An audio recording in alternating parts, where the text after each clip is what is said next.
人。お母さん、助けて。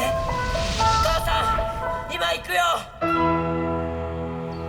私、真人さんの新しいお母さんになるのよ。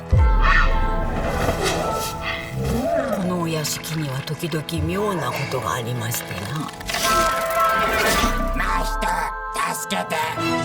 何人も死人や怪我人が出たそうです。愚かな鳥よ、お前が案内者になるがよい。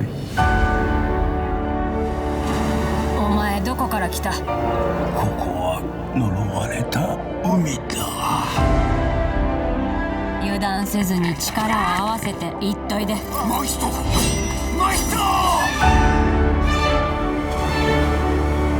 人、後を継ぐ者を求めている。